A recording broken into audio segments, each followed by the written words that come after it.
And because of these virtual dating things, we're getting stories like this from Vox: love and sex in the time of coronavirus. And no, I'm not going to whitelist you, okay?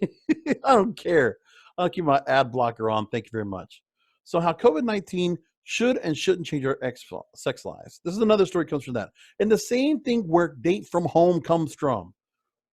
So, here's what's being said. So, now the problem in the young year of 2020, people all over the world are combating this coronavirus. And so making love in a club, a bedroom, or anywhere really is underscored by the fear that any interaction with any other human being could cause you to become the virus's next host. What is this, HIV? People still had sex when there was HIV, okay? You're making it sound like that. That's ridiculous. Now, I understand. Listen, everybody needs to be careful and make sure that we're not, we are practicing what we need to practice. I don't need to repeat those. Everybody keeps saying it. I'm not going to say it. It's not for me to say. So anyway, here's what the story says in a more straightforward example. We've been told to stay more than 6 feet away from people who may be sick. So does this mean singles should stop going on dates? What? How about after the pandemic, you fools? It'll be okay. It'll be okay. Are one-night stands off limits? How should things change physically if they should change at all for couples in monogamous relationships? Listen. Okay, if one person gets sick, you kind of stay around and you're not going to just separate people just because this thing happens, okay? That's not going to happen either. Really stupid. So who do they get to talk about this? Anna Muldoon, a former science policy advisor to the U.S. Department of Health and Human Services. All right. The summary is, quote, it's okay to go on dates, but be honest about whether you feel sick and be thoughtful about the places you visit. One-night stands can be risky, okay, especially if there are confirmed cases of COVID-19 in your area, because having sex obviously involves close contact. Oh, obviously. There's no need to lock up your partner or roommate if you hear them sniffling. Okay, listen, that's pretty straightforward. I don't know if I would want to date right now anyway. First of all, I mean, really, where is it to go do? Well, let's go ahead and go out and get takeout and we'll go home. First of all, how are you going to get a girl going on a date for that? I mean, you can't take a girl to a restaurant, a coffee shop. You can't sit down and date because you see what you do. So you're going to go ahead and do this. And like, oh, okay. So this is the guy's excuse to go and take a girl home. That's what's going to happen. The guy's going to be like, oh, well, there's no place to sit down. We can't go to the club. Just got to go back to my place, babe. That'll be funny. Anyway, so Alex about Santos, make sure to won't forget the hyphen, adds in here and says that here's the worst case scenario. Here's what you do. Here's how long to wash your hands. But I think there's maybe less focus on things like dating and sex, the important but less talk aspects about daily lives. About you, maybe. But if you're a horny guy or girl, you think about sex and dating all the time. Sex mostly. I don't know what I'd do if I feel sick or what kind of, okay, whatever. Should I still be going on dates or going to bars and being social? And that's where I'm coming from. Well, this professor or this doctor or whatever, she says, I think it's a wonderful place to be coming from. Look, there's only so much you can control. But people have a lot of questions like, how do I go grocery shopping? How do I live my daily life? How do I go on a date? Because we're still living our lives. Those of you who are not deeply involved in the response are still living normal human lives as this all spins up. Correct. We're just learning to, the way we socialize is not going to be there. It will change. This writer asks, should we wipe our phones down before we start swiping? Like right now. That's the dumbest question. Move along. Okay. So CDC and health officials tell you to avoid close proximity to strangers. Breathing on people you're kind of supposed to do on a date. The end goal of the date is to be closer to someone. Should we put it on hold for a bit? What is this, Janet Jackson? Let's wait a while? Come on. It's stupid. So Anna says, first things first, please do not go on a date if you feel well. If you don't feel well, excuse me. I know sometimes there's that very attractive person. When do you have time to meet anybody? Like this time right now, you're going to work at the grocery store? Oh, that's a cute mask you're wearing. Those are some cute gloves.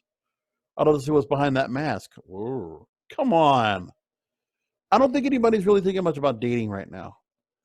I think online dating, yes. because we need some kind of a like interaction. Absolutely. Remember, we're going after people that we're talking to girls that or guys we've talked to before, exes. Who knows what people are doing right now? Because people just feel like that kind of need for emotional connection. I can see that, but what they're talking about here is a little bit much. It's just like we're dating in a normal atmosphere, but I don't think anybody's going out that much. You're staying in place. I just saw today 97% of people are in stay in place right now. So how are you gonna have time to go out and go fraternize with the social distancing and all this other stuff? Come on, what are you thinking? So anyway, Anna also says that I don't think it's necessary to enforce celibacy and not date until coronavirus is gone.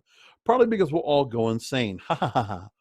Normal life to some extent does continue during outbreaks, both historically and now. That's not entirely a bad thing. But because humans need to be human, I would say be a little more thoughtful. It's possible you can get somebody, you could be getting sick, not realize it. So, again, okay to cancel a date if you don't feel great. And the person you're canceling with should be happy about that. But on honesty, it's okay to encounter other humans in the wild. Sound like animals. We're not at a point where you need to lock yourself in your house and never see another human. Right. But at the moment, if you don't have the kind of patience just to kind of sit back and wait. I mean, for guys, I'm thinking, well, you're just saving up money that you can to go and take out a girl on a date afterwards, right? Or if I'm talking to somebody right now, then I'll go and set things up other afterwards. Talk to her from here in the meantime, a little bit here and there, and then we'll set something up. Pretty much it. Now, Alex here says, so if you don't feel well on the date, can I please cancel? Okay. So when they ask about one night stands, oh, and Anna, I hate to be this person. Okay. So from a purely scientific point of view, Alex Santos says here, we don't kink shame here and we're sex positive. Thanks for, checking all the boxes here and showing us that you are very woke. Thank you, Alex. So anyway, one night stands can be great. From a purely scientific sense, what would science say about one night stands in the face of the novel coronavirus? This is ridiculous.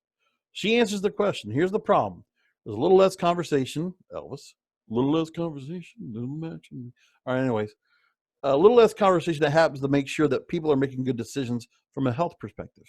If you're in a place where there's almost no transmission yet, it's probably okay.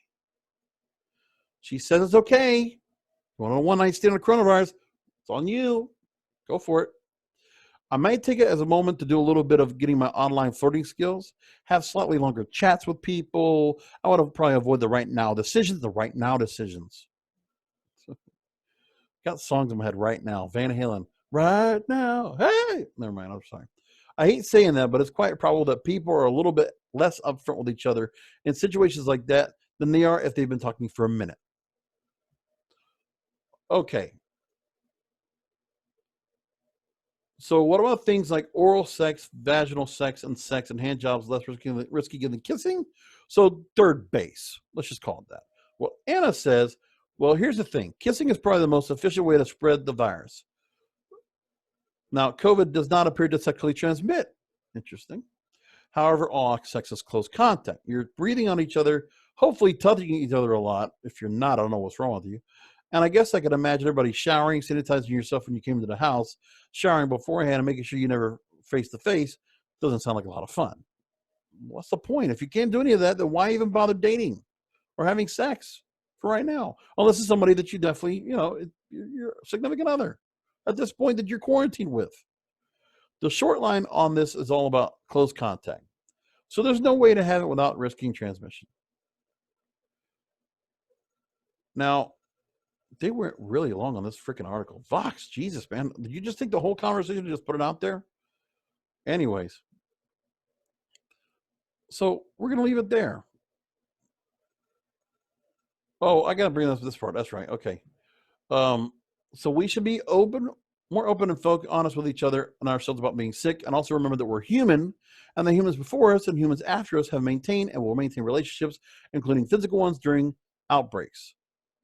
And we already see where Alex comes from. He's saying, and hypothetically speaking, a certain hypothetical sweaty gay disco dance party and other events like it. Was that the only thing you could think of was a sweaty gay disco dance party? Probably would be fun, but just interesting he decided to say that, hypothetical. Okay, So we're not talking about you. All right. All right. Is there anything else we should know? And it also says that, just pay attention to what the Department of Health is saying, and they'll tell you if things change, and if you need to be more paranoid, they really will. This is in New York City, by the way. So again, story is brought up. They bring up their point. I'm like, I'm not really caring too much. It's like what it is. But either which way. And I'm not whitelisting Vox. Anyway, that's going to do it for now. Talk to you next time.